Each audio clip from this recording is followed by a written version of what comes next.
a respeito da vida que Jesus nos deu através da sua ressurreição. Quero que você abra comigo, por favor, Efésios 2, do 1 ao 10. Eu vou ler na RA, na minha versão. Efésios 2 diz assim: Ele vos deu vida, estando vós mortos nos vossos delitos e pecados, nos quais andastes outrora, segundo o curso deste mundo, segundo o príncipe da potestade do ar, do espírito que agora atua nos filhos da desobediência, entre os quais também todos nós andávamos outrora, segundo as inclinações da nossa carne, fazendo a vontade da carne e dos pensamentos, e éramos por natureza filhos da ira, como também os demais.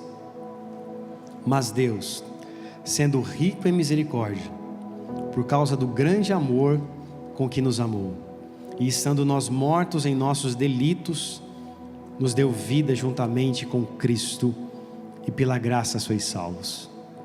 E juntamente com Ele nos ressuscitou e nos fez assentar nos lugares celestiais em Cristo Jesus, para mostrar nos séculos vindouros a suprema riqueza da sua graça, em bondade para conosco, em Cristo Jesus. Porque pela graça sois salvos, mediante a fé. Isso não vem de vós, é dom de Deus, não de obras, para que ninguém se glorie, pois somos feitura dele, criados em Cristo Jesus, para boas obras, as quais Deus de antemão preparou para que andássemos nela. Alguns meses atrás eu ministrei esse mesmo texto num outro contexto, e novamente o Senhor trouxe essa passagem sobre o meu coração, para que eu pudesse hoje trazer novamente bem rápido essa reflexão com vocês a respeito da vida de Cristo em nós. O apóstolo Paulo deixa bem claro aqui aos Efésios, do versículo 1 ao 3 de Efésios capítulo 2, que nós estávamos mortos nos nossos delitos e nos nossos pecados. Sem Cristo, nós estávamos condenados à morte e à morte eterna. Éramos chamados de filhos da ira e de filhos da desobediência. Éramos guiados pela nossa natureza humana, guiados pelo príncipe da potestade do ar, ou seja, por Satanás e os seus demônios que influenciam a malignidade da terra e do mundo. Éramos guiados a fazer a nossa própria vontade, a viver para nós mesmos, a pensar somente em nós mesmos, a viver apenas para agradar nós mesmos. Nós éramos essas vidas, essas pessoas que estavam caminhando para a condenação da morte. Mas a esperança veio até nós. Cristo Jesus nos alcançou, e como o apóstolo Paulo começa dizendo no verso de número 1, ele diz: Ele vos deu vida. Então nessa noite de Páscoa, nós celebramos a vida de Deus em nós. A vida, ela tem alguns significados no grego, mas um dos significados mais importantes é a palavra zoe, vida de Deus em nós. É a operação, é a própria vida de Deus operando dentro de cada um de nós. A Páscoa, para um judeu, foi um momento de transição, um momento de passagem. A palavra Páscoa significa Pessah, ou Pesach no hebraico, que significa a transição, uma passagem. Eles estavam saindo de uma condição de escravos no Egito, para se tornarem livres para viver para a glória de Deus, livres para adorar a Deus, livres para entrar na terra prometida. A Páscoa, a Bíblia fala que ela foi celebrada rapidamente. Deus deu a direção que eles deveriam comer a Páscoa apressadamente. 3 itens da Páscoa nesse momento de transição eram um pedaço de um cordeiro pascal dividido entre o povo, ervas amargas ou ervas finas, e também pão sem fermento. O Cordeiro Pascal, ele é a representação de Cristo para as nossas vidas. Quem está comigo, diga amém. Jesus é aquele que nos libertou do passado, do amargor do passado. As ervas finas representavam a amargura que eles tinham no passado, quando estavam presos na escravidão no Egito, que durou mais de 400 anos. Nós, quando olhamos para a nossa vida e refletimos olhamos para nós e refletimos como nós éramos, qual era o sabor da nossa vida, o que nós carregávamos quando nós estávamos sem Jesus, sendo que a palavra nos diz que nós éramos mortos, filhos da ira, filhos da desobediência, ou seja, havia amargor, era uma vida amarga, era uma vida que manifestava a vontade pecaminosa da nossa natureza humana. O pão sem fermento, o fermento na Bíblia representa pecado, e o pão sem fermento representa ali que não havia pecado, e por isso que a Páscoa representa uma transição, e nós celebramos na Páscoa o nosso Cordeiro Pascal, aquele que não conheceu o pecado, aquele que não tocou no pecado, mas aquele que se fez pecado para nos salvar, Jesus, amém, igreja?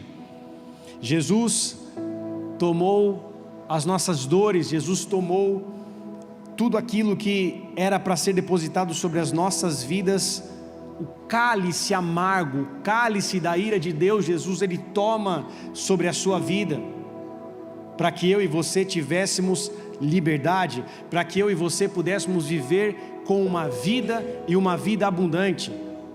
João capítulo 10, a palavra de Deus diz, no verso também de número 10, diz assim: o ladrão vem somente para roubar, matar e destruir, eu vim para que tenham vida e a tenham em abundância.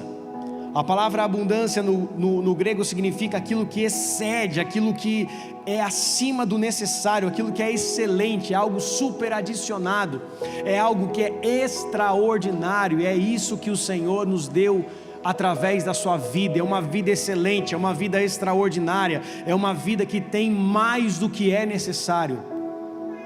Agora, se a Bíblia nos diz que nós temos tudo isso, mais do que temos, mais do que precisávamos, temos mais do que o necessário, temos algo super adicionado, excelente, extraordinário, o que a palavra significa aqui no grego, a palavra perissos, significa abundância. Por que nós muitas vezes ainda vivemos como se estivéssemos na escravidão do Egito do passado, de maneira tão escassa, que nós nos esquecemos do que Deus fez por nós? A Páscoa é o momento de nós refletirmos a respeito de como está a nossa vida, e também refletirmos o que Cristo fez por nós. O símbolo e o significado da Páscoa foi retirado do mundo afora, através de um ovo de chocolate e através de um coelho da Páscoa. Eu já ministrei outras vezes aqui, a mitologia anglo-saxônica trouxe essa identificação do coelho com os ovos, que era uma deusa chamada Easter. Por isso que nos Estados Unidos a Páscoa, eles comemoram Happy Easter, que vem dessa palavra dessa deusa Easter. Era a representação de uma deusa que era adorada no momento onde ovos normais, não ovos de chocolate, obviamente, eram pintados e dados para ela como oferenda. E essa deusa Ista era adorada também porque os coelhos eram rasgados nos seus estômagos e arrancados os seus ventres, arrancadas as suas tripas, e eram ofertadas também para ela como um sinal de sacrifício. Foi assim que surge essa representação de ovos de chocolate, de Páscoa, e é assim que surge essa representação de coelhos na Páscoa. O mundo tentou apagar, e o mundo tenta apagar constantemente o que Cristo fez na cruz, e a representação da Páscoa para nós. A Páscoa para nós cristãos representa vida, e vida em abundância. Nós precisamos entender que não É certo operar em nós todo espírito de escassez. E quando eu falo todo espírito de escassez, não estou dizendo apenas de você não ter algo ou ser escasso em algo especificamente. Quando eu digo de escassez, eu digo estarmos presos à escassez do passado, à escassez do Egito. E lembre-se, quando o povo foi liberto com mão forte pelo Senhor, o povo, quando estava em momentos de dificuldade, eles tinham saudade do Egito, eles tinham desejo de voltar a comer a sopa, tomar a sopa que era misturada com a água barrenta do rio Nilo, e com os restos da comida da mesa de Faraó, que eram feitas de cebola, de pepino e de outros vegetais, misturadas com água barrenta. O povo disse para Moisés: é melhor nós estarmos no Egito, é melhor que nós estivéssemos no Egito do que morrermos aqui afogados nesse mar vermelho. A primeira murmuração começou diante da primeira dificuldade. Será que nós estamos vivendo da mesma forma? Será que nós, no momento da primeira adversidade que nós passamos, estamos pensando em voltar para o Egito? Será que nós, no momento da primeira dificuldade que nós temos, nós estamos com saudade da comida do Egito, do sabor da comida do Egito, que levava nossas vidas para a morte, que nos condenava para a morte? Eu vejo algumas pessoas em alguns momentos falando do seu passado como se fosse um memorial sagrado, como um tempo de celebração. Ah, mas quando eu era assim, ah, mas quando eu fazia isso, mas quando eu fazia aquilo outro, mas quando acontecia isso, como se fosse algo bom, sendo que não há nada de bom em nós, muito menos o nosso passado. O nosso passado nos afastava completamente da graça, nos afastava da presença, e o nosso passado nos condenava ao inferno, à morte eterna. Era isso que nós merecíamos.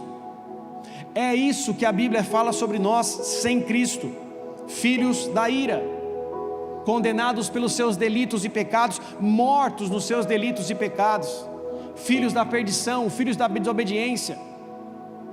Mas pela graça de Deus, Deus enviou seu Filho para morrer no nosso lugar. Pela graça de Deus, o sangue de Cristo Jesus nos alcançou, e pelo seu poder maravilhoso e pela sua misericórdia Ele nos alcançou, e hoje nós temos vida e vida em abundância. Já não mais temos pacto com a escassez, já não mais compactuamos com a escassez, porque a vida de Cristo opera sobre nós. Amém, igreja?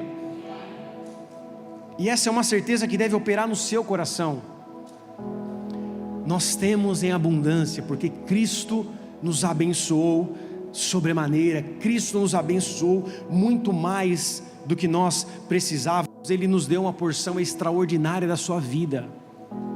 E se nós temos vida, nós temos esperança. Enquanto há vida, há esperança. Enquanto há fôlego de vida, há esperança. Enquanto há fôlego de vida, nós temos como virar os jogos da nossa vida, virar as mesas da nossa vida. Por isso que o verso número 4 diz assim: mas Deus, sendo rico em misericórdia, por causa do grande amor que nos amou. Deus, sendo rico em misericórdia, Efésios 2:4, pelo grande amor que nos amou.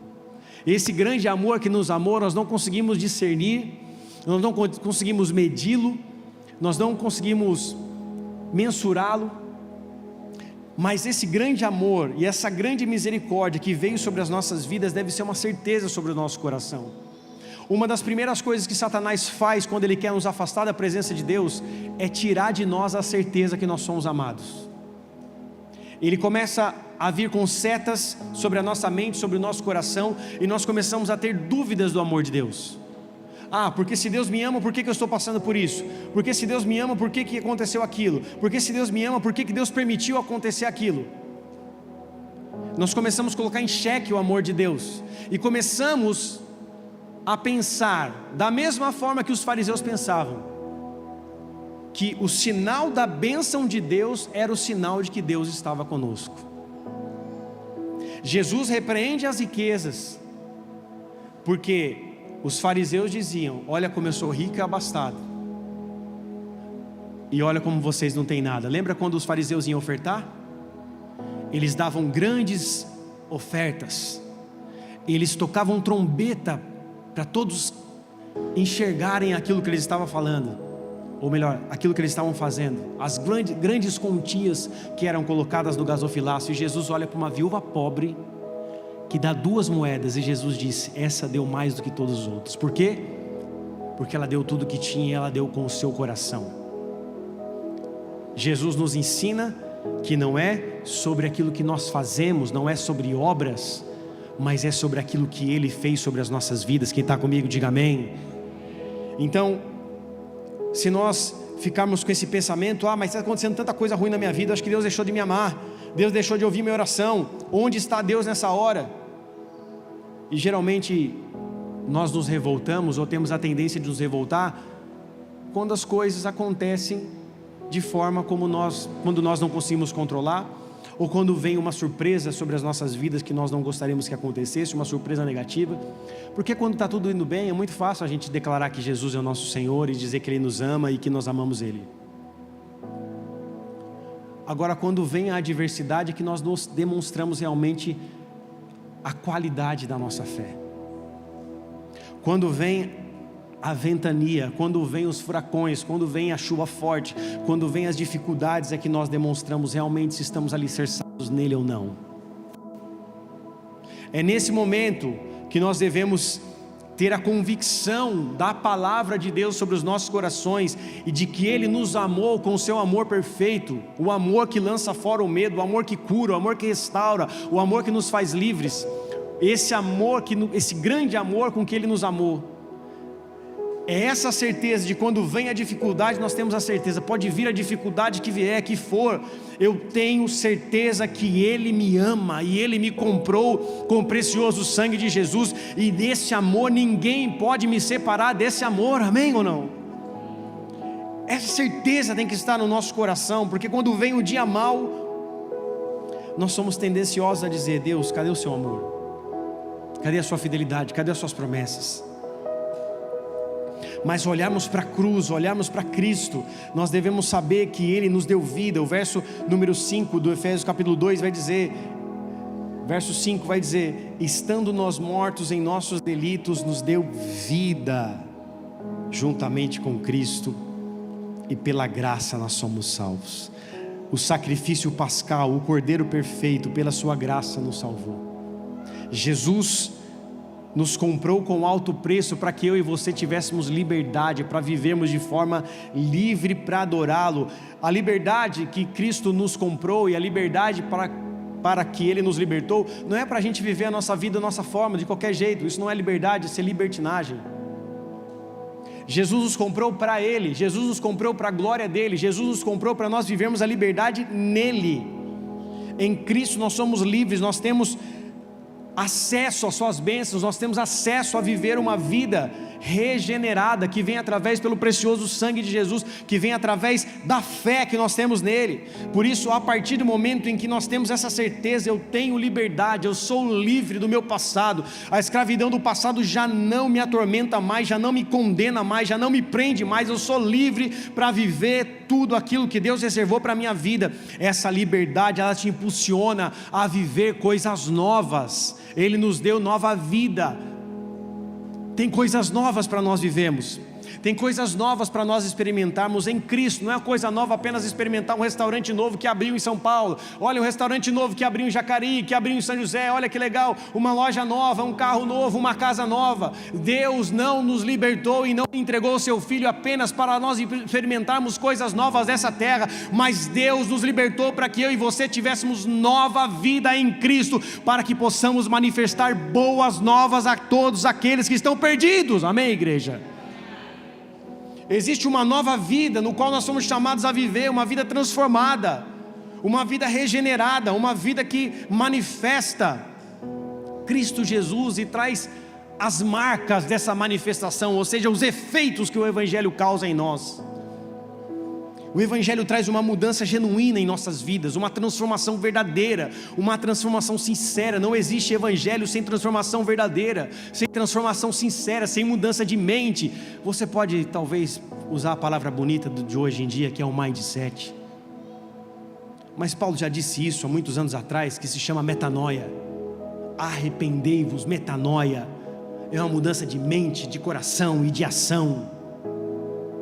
Deus nos transforma, e somente Ele tem poder para fazer isso, de forma genuína, de forma verdadeira. Homens podem enganar a homens, pessoas podem enganar outras pessoas, mas, amados, a partir do momento que existe uma transformação dentro de nós, ela é genuína, ela é verdadeira, e ela não só apenas nos abençoa, mas ela abençoa o próximo. Você não foi chamado para viver para você mesmo, você não foi chamado apenas para construir para você mesmo, você não foi chamado para prosperar apenas para você mesmo, para você mostrar os seus castelos que você construiu, as riquezas que você ajuntou, ou as bênçãos que você empilhou. Você foi chamado para manifestar a bênção de Deus onde você estiver. Sabe, eu oro pelos meus filhos, e eu não oro para que eles tenham mais do que eu tive. Eu não oro para que eles tenham mais facilidades do que eu tive. Eu oro para que meus filhos vivam uma vida com o Senhor, porque eu sei que tudo isso é suficiente. Se meus filhos estiverem nos caminhos do Senhor, e se eles trilharem os caminhos da palavra de Deus, eu sei que eu cumpri a minha missão. E eu sei que nos caminhos do Senhor os meus filhos não vão ser frustrados. E se eles estiverem nos caminhos do Senhor, independente se ele seja um médico, um engenheiro, ou um pedreiro ou um gari, e não estou menosprezando qualquer tipo de profissão, mas estou fazendo apenas uma analogia. Independente do cargo que ele ocupe, se ele seja CEO ou se ele seja funcionário como eu, CLT há 18 anos, se ele seja um mega empreendedor, ou se ele vai ser um grande pastor, independente do que Deus e dos lugares que Deus possa levá-lo, ou daquilo que ele possa fazer, o meu desejo para os meus filhos é que eles permaneçam no caminho, que eles estejam na presença. Nós pais nos preocupamos muito com tudo. Nós nos preocupamos com a educação, nos preocupamos com a saúde, nos preocupamos com a alimentação, nos preocupamos com a escola, nos preocupamos com a influência dos professores, nos preocupamos com a influência dos amigos, nos preocupamos com a influência da internet, nos preocupamos com o ambiente que nossos filhos são criados. Tudo isso é importante, é o seu dever. Você é pai, você é mãe, esse é o seu dever, esse é o meu dever. Mas será que nós estamos esquecendo de Mateus capítulo 6, verso 33? Buscai primeiro o reino de Deus e a sua justiça, e as demais coisas vos serão acrescentadas. Será que nós estamos buscando tantas coisas, tantos apetrechos, tantas coisas para os nossos filhos, e estamos deixando de buscar o primordial para eles? Por isso, se Jesus nos alcançou, e se a graça nos tocou, e nós temos a certeza disso, o sangue de Cristo está sobre nós, nós somos chamados para viver uma nova vida a partir de um princípio, que é o princípio inabalável do reino de Deus. É primeiro o reino, é primeiro o reino, porque não adiantará de nada nossos filhos ganharem o mundo, mas perderem a salvação. Não adiantará de nada nós herdarmos o céu e olhar para o lado e dizer: cadê nossos filhos? Chegarmos na glória e não podemos encontrar com eles porque eles se perderam no meio do caminho. Obviamente que a salvação é individual e cada um vai tomar as suas decisões. Eu estou dizendo de nós ensinarmos o caminho. As decisões serão pessoais de cada um, a salvação é individual, eles tomarão as suas decisões, mas não pode faltar a nossa parte de mostrar e apontar o caminho para que nossos filhos estejam na presença do Senhor, firmados, estabelecidos sobre uma rocha. E como nós ensinamos isso? O maior líder e o maior exemplo de liderança não é aquele que diz para você: faça isso que eu estou mandando você fazer. O maior exemplo de liderança é aquele que está fazendo e diz para os seus liderados: vem junto comigo porque eu estou fazendo junto com vocês. E Jesus nos mostrou isso. Ensinar o caminho para os nossos filhos não é dizer: filho, isso é bom para você, aquilo ali é ruim para você. Não, é você estar junto com o teu filho, caminhando com ele, apontando o caminho junto com ele, porque você está no caminho. Não adianta nada, e eu vejo isso muitas vezes acontecendo, o pai não é cristão, mas quer colocar o filho numa escola cristã. Dentro de uma escola cristã, o filho vai ter influência dos não cristãos, de pessoas que não creem, de pessoas que professam outra fé também. O caminho, quem aponta somos nós devemos estar no caminho junto com os nossos filhos e mostrando para eles o que Cristo fez por nós e o que Cristo fez por eles, até o ponto em que nossos filhos têm a consciência do pecado, a consciência de que eles também são pecadores, e a partir da consciência que eles tiverem do pecado, eles possam se arrepender dos seus pecados e confessar Jesus Cristo como Senhor das suas vidas e nunca mais abandonarem essa fé em nome de Jesus Cristo. Amém, igreja? O apóstolo Pedro vai dizer o preço que nós somos comprados. 1 Pedro 1, verso 18 ao 23, diz assim: sabendo que não foi mediante coisas corruptíveis, como prata ou ouro, que fostes resgatados do vosso fútil procedimento, que vossos pais vos legaram, mas pelo precioso sangue, como de cordeiro, sem defeito, sem mácula, o sangue de Cristo, conhecido com efeito antes da fundação do mundo, porém manifestado no fim dos tempos por amor de vós, que por meio dele tendes fé em Deus, o qual ressuscitou dentre os mortos, ele deu glória, de sorte que a vossa fé e esperança estejam em Deus, tendo purificado a vossa alma pela vossa obediência à verdade, tendo em vista o amor fraternal não fingido. Amai-vos de coração uns aos outros ardentemente, pois fostes regenerados, não de semente corruptível, mas de incorruptível, mediante a palavra de Deus, a qual vive e é permanente. Nós somos regenerados, nós temos uma nova vida com Deus através da sua palavra. O resgate foi o sangue, não foi prata, não foi ouro. O preço do resgate foi Jesus Cristo derramando o sangue do Cordeiro de Deus naquela cruz, e eu e você temos vida, temos esperança através do sangue de Jesus Cristo. Nós podemos ser igreja através do sangue de Jesus Cristo, nós podemos amar uns aos outros, porque somente através do sangue nós vamos ter capacidade para isso. Somente através dessa concepção, dessa consciência do que Cristo fez por nós é que eu consigo amar o próximo. Amar o próximo de forma ardente, amar uns aos outros, na versão NVT vai dizer sinceramente, de todo o coração, amar o próximo como a nós mesmos. Jesus nos dá esse mandamento como cristãos, amar a Deus e amar o próximo, porque nós temos uma nova vida. Uma nova vida opera em nós, e essa nova vida nos dá a capacidade de amar e de se entregar para o próximo. Essa nova vida nos dá a capacidade de sermos sinceros com o próximo, de estendermos a mão ao invés de apontar o dedo. Se algo está acontecendo na minha vida, e se eu estou mais apontando o dedo do que estendendo a mão, algo está errado.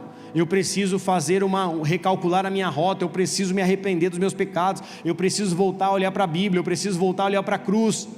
E preciso entender que Deus me chamou para viver uma nova vida. Eu fui chamado para estender a minha mão, eu fui chamado para ajudar o meu próximo, eu fui chamado para servir o próximo, eu fui chamado para cuidar do próximo, eu fui chamado a manifestar o reino, eu fui chamado a trazer as novas do reino sobre a terra, anunciar o reino de Deus sobre a terra. Eu fui chamado das trevas para a sua maravilhosa luz, para que Jesus seja glorificado através das minhas obras. Amém, igreja?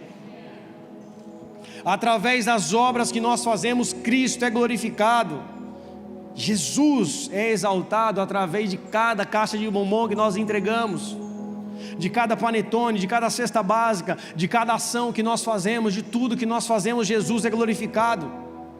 E nós temos que ter uma reflexão sobre as nossas vidas, não do quanto nós estamos fazendo, porque nós já estamos querendo comprar a nossa graça, quando nós estamos colocando na balança o quanto eu faço para Deus. Não é sobre o quanto eu faço, mas é como eu faço. Como eu faço para Deus?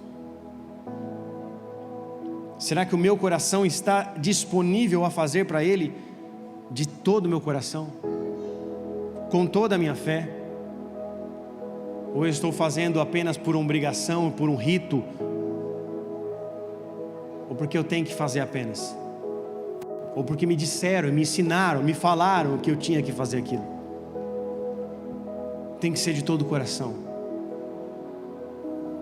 Nós não vamos conseguir nos manter muito tempo na presença de Deus se tudo que nós fizermos para Ele for por obrigação.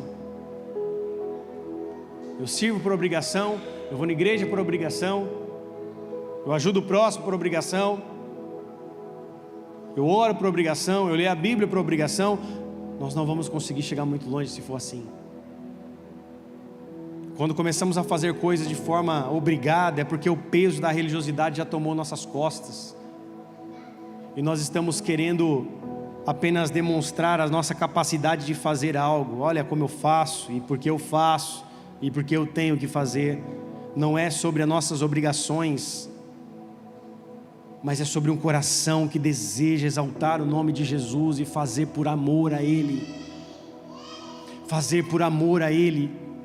Por amor a Ele, nós podemos desfrutar da vida que Ele nos deu e dos lugares celestiais que Ele nos colocou. Efésios capítulo 2, verso 6, estou encerrando, diz assim, o 6 diz assim: e juntamente com Ele nos ressuscitou e nos fez assentar nos lugares celestiais em Cristo Jesus, para mostrar nos séculos vindouros a suprema riqueza da sua graça, em bondade para conosco em Cristo Jesus. Nos assentar nos lugares celestiais em Cristo. Olha que precioso isso, olha a profundidade disso. Nos assentar nos lugares celestiais em Cristo. O que Paulo está querendo dizer? Sobre um lugar de comunhão com Deus, sobre o lugar da presença, sobre o lugar onde nós desfrutamos da glória de Deus, o lugar da bênção, o lugar onde Deus opera os seus milagres, os seus sinais, o lugar de comunhão com o Espírito Santo. É nesse lugar que Deus nos leva.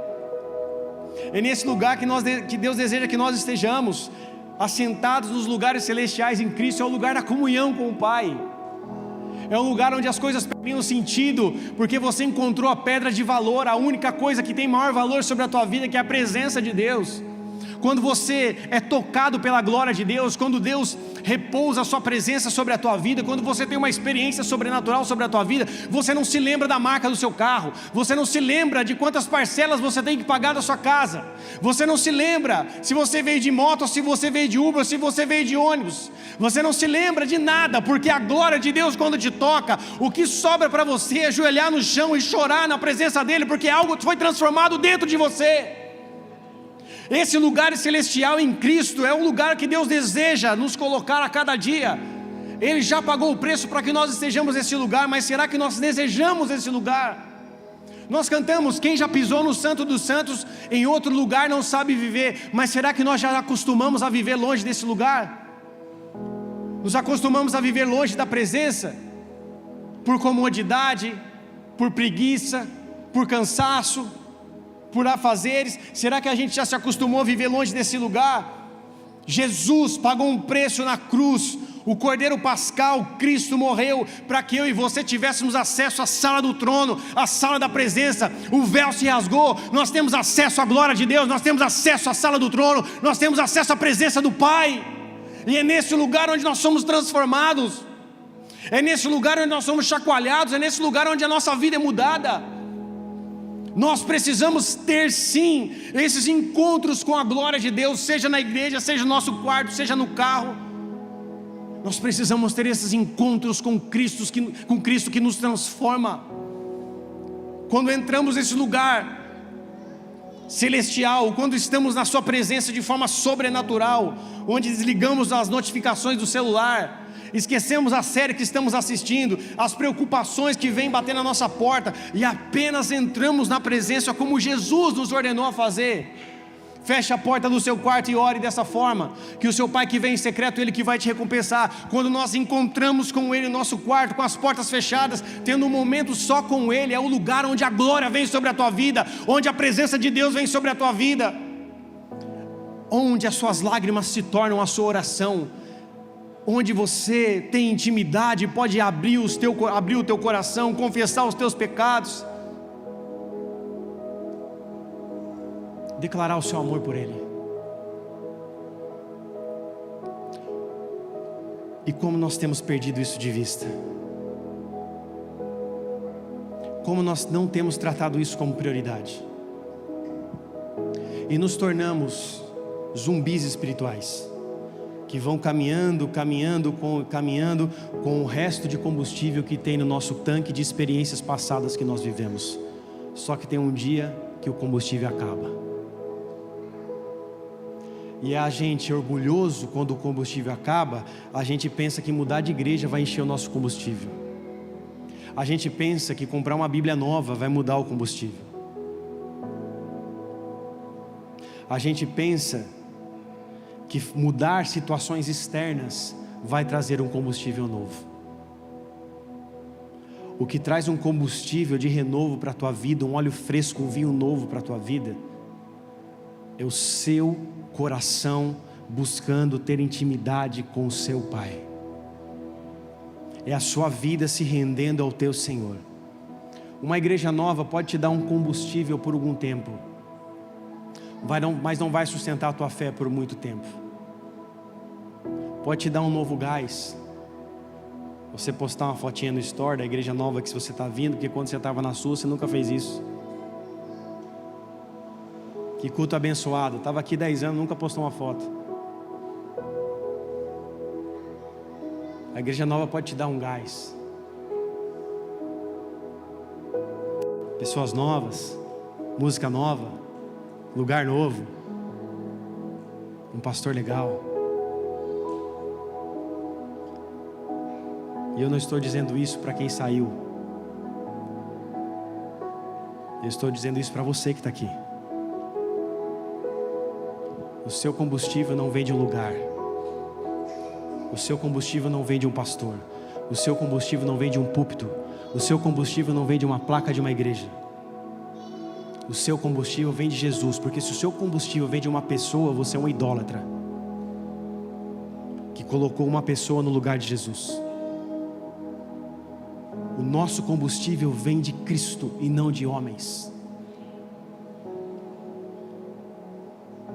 O nosso combustível vem do Senhor. Porque a partir do momento que o nosso combustível vier de homens, nós estamos fazendo bezerros de ouro.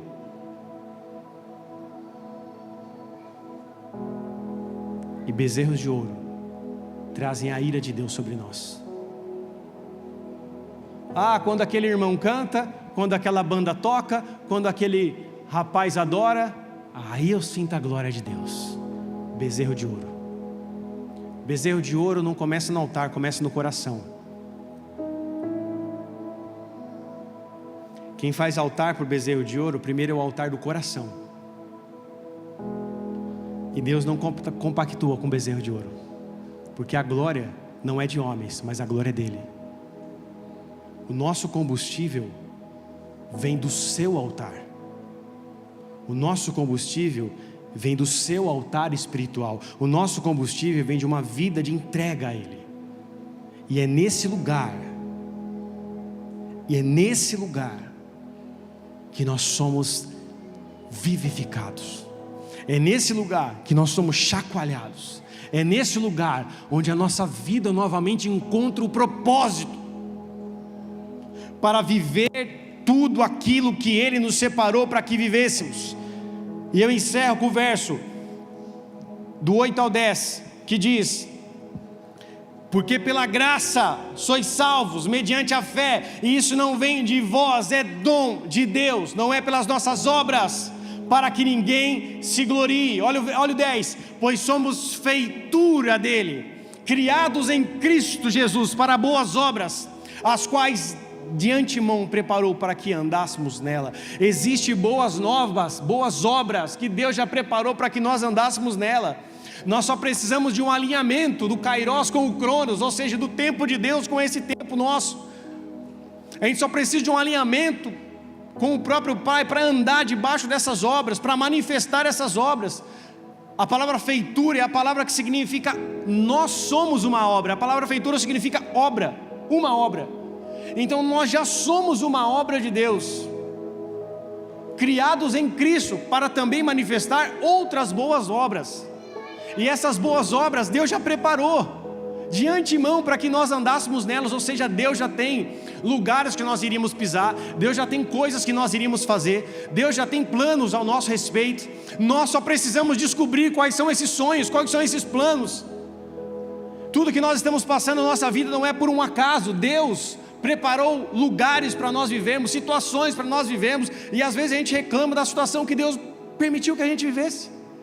E naquelas situações, naqueles lugares, naqueles momentos, são oportunidades para nós glorificarmos a Deus.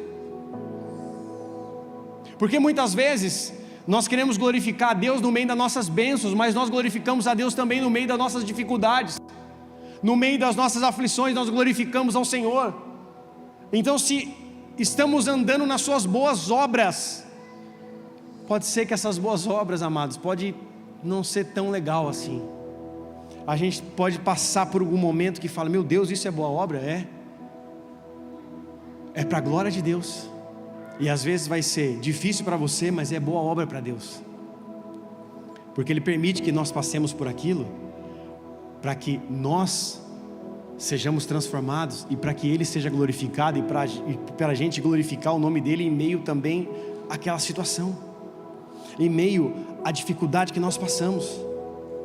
A gente glorifica a Deus, o povo de Deus glorifica a Deus, não é só na bonança, mas também na escassez.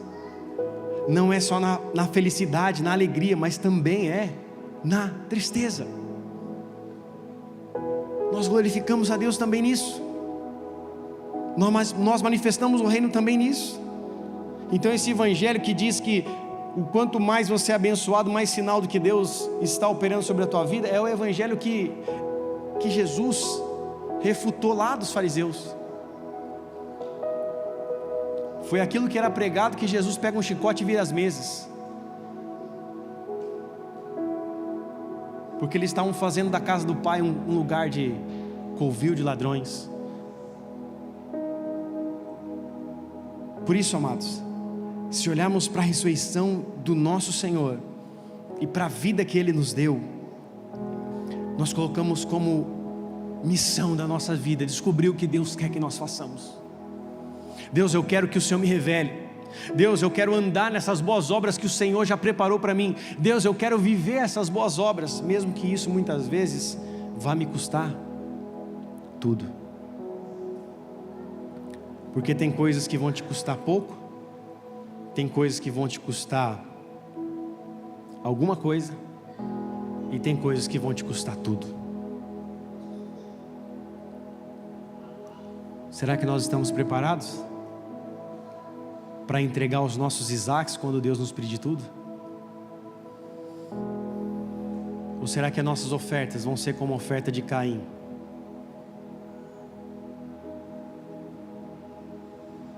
Que entrega o resto, a sobra, da lavoura e da plantação.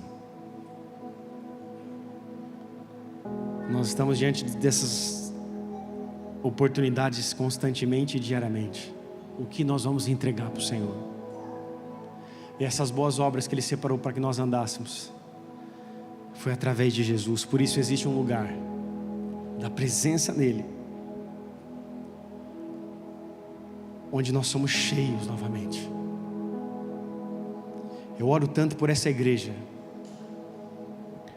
para que vocês sejam cheios do Espírito Santo e vivam a presença do Senhor nos lugares onde vocês estão. Eu não quero um dia vai acontecer, o dia que eu morrer, essa igreja acabar, ou as pessoas ficarem perdidas. Porque o que eu tenho ensinado nesse altar é que existe uma presença de Deus que te coloca de pé, que existe uma glória de Deus e uma palavra do Senhor que, estabelecida sobre a tua vida, faz você viver nos voos mais altos. É para isso que nós temos dedicado a nossa vida, para fundamentar uma igreja sólida na presença de Jesus, na presença do Senhor, na palavra, nas escrituras. Uma igreja que ama Cristo e que vive por Ele.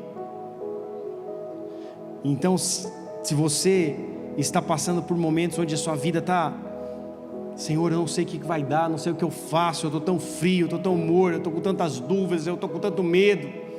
Você precisa voltar para o lugar da presença. E é nesse lugar onde Deus te chacoalha, porque foi assim que Deus fez comigo, e é assim que Deus faz comigo. Existe um lugar em Deus, na presença dEle, que Ele te sustenta, que Ele te renova. Um lugar onde você sai cheio, não de uma experiência que te causa um arrepio, mas de uma certeza de fé, que você teve um encontro genuíno com Ele. E é nesse lugar que tudo muda, é a partir desse momento que tudo se reconstrói.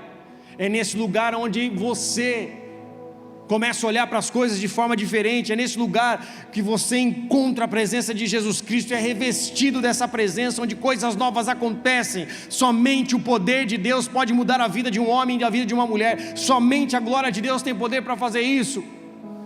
Por isso existe, amados, um lugar em Cristo Jesus disponível para nós.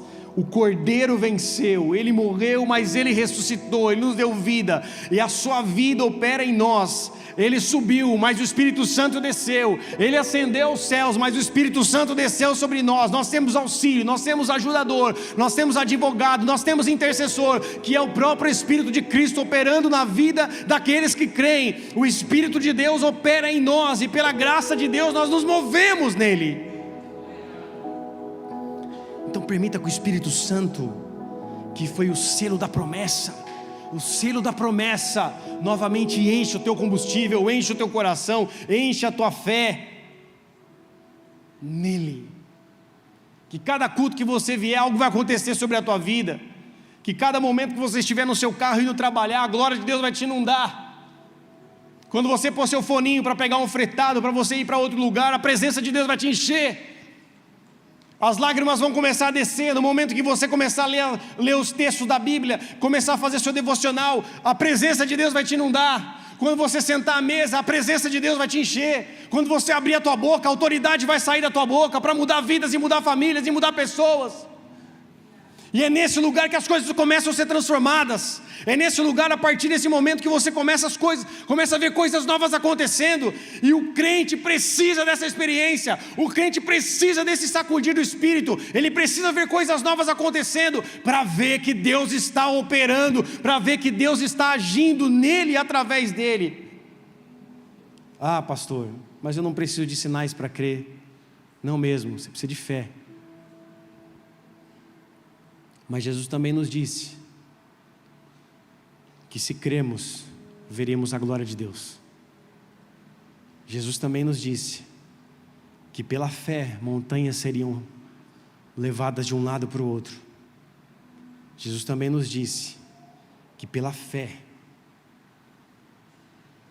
nós faríamos coisas maiores do que Ele fez, e viveríamos coisas maiores pela fé. Hoje a gente foi na Americanas comprar o restante da caixa de bombom,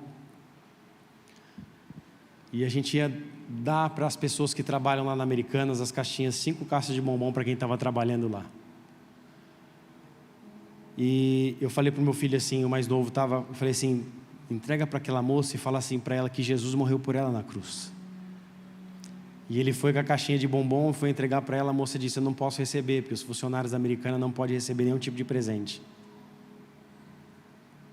E ele voltou todo frustrado assim, pai, ela rejeitou a caixa de bombom, eu fui lá e falei que Jesus amava ela, e fiquei com vergonha porque ela não quis pegar a caixa. Eu falei, filho, você fez sua parte, ela não pode porque a empresa dela não deixa. Ela já ficou brava com o chefe da mulher, esse chefe chato, que não sei o quê. Eu falei, é verdade, mas isso é norma da empresa.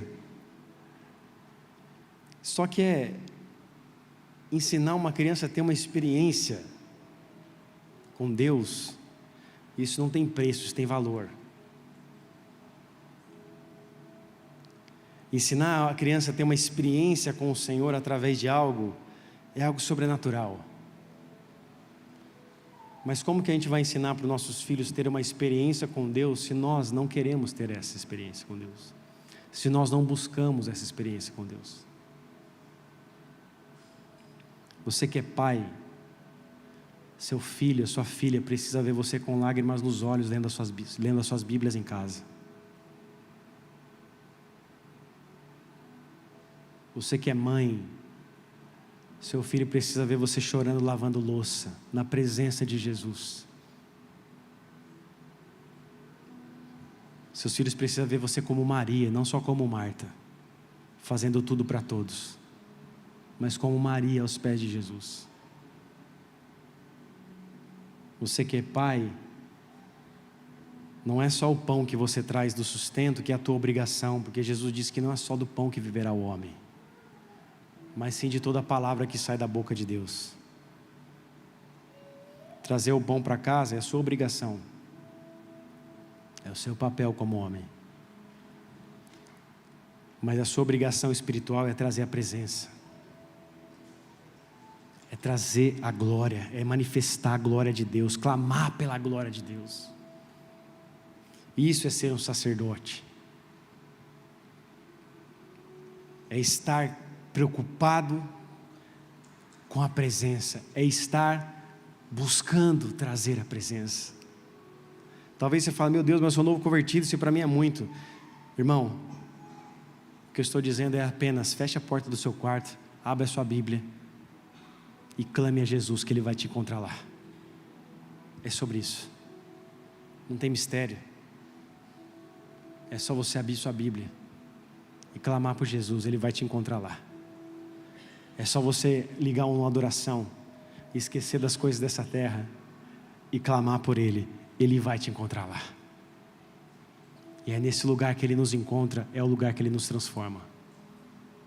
Se a gente deseja uma igreja que seja uma igreja sobrenatural em experiências com Deus, isso não começa no domingo, isso começa na segunda-feira nos nossos lares.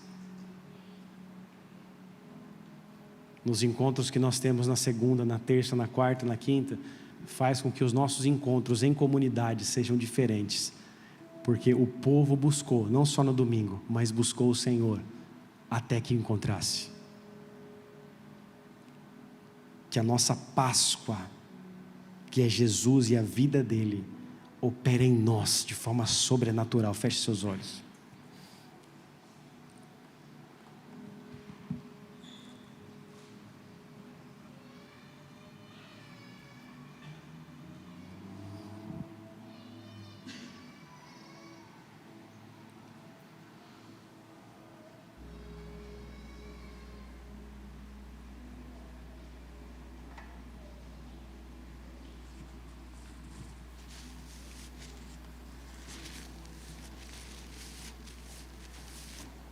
Vida de Deus em nós.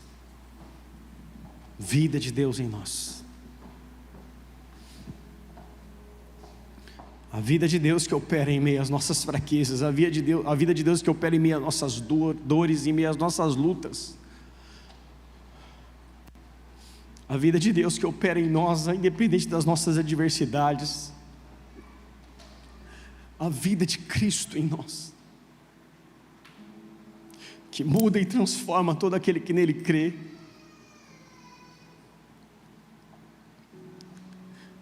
Se nós cremos e buscarmos, nós seremos transformados por essa glória, nós seremos transformados por esse Espírito de vida sobre nós.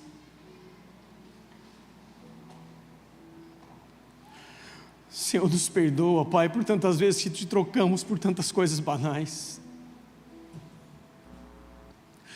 Senhor, nos perdoa por todas as vezes que te trocamos por coisas passageiras dessa terra.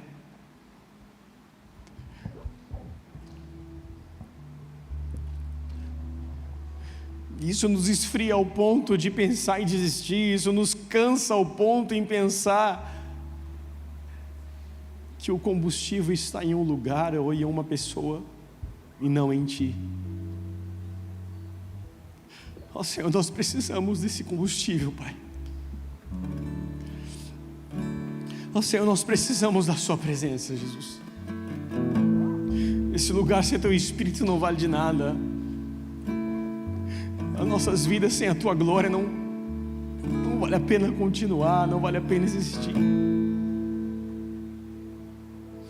Se o Senhor não ir à frente, não vale a pena, Pai.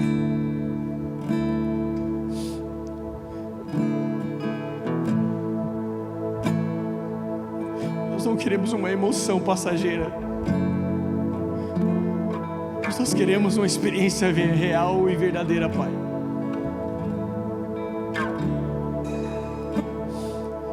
Que traz aquilo que somente o Senhor pode trazer na vida de um homem e na vida de uma mulher. Renovo, vida, cura.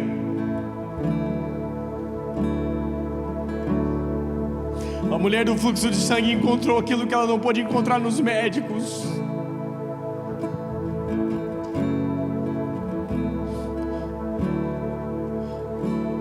O cego Bartimeu encontrou o que ele não podia encontrar em nenhum homem. Maria Madalena encontrou aquilo que ela não podia encontrar em ninguém, ela encontrou no Senhor.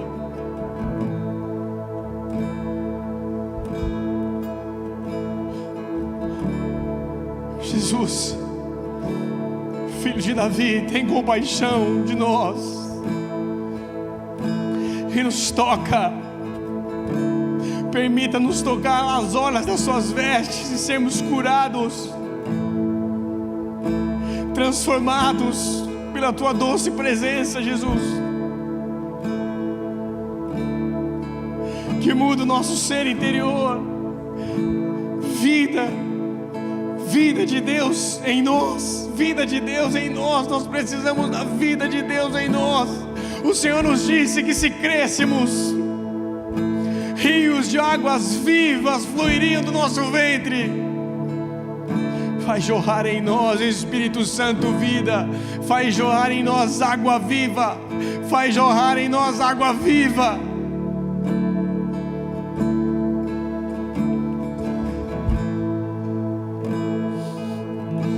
Água viva em nós. Rio de Deus sobre nós. Glória de Deus sobre nós. Espírito Santo, toca tantas vidas aqui nessa noite. Tantos chamados parados, tantos ministérios parados, tantas vidas estagnadas, tantas pessoas tristes, decepcionadas, outras feridas, outras cansadas. Toca-nos com a água viva, Espírito Santo. Enche os nossos odres com vinho novo, com a vida de Cristo. Que a vida de Cristo opere em nós. Que a vida de Cristo opere em nós.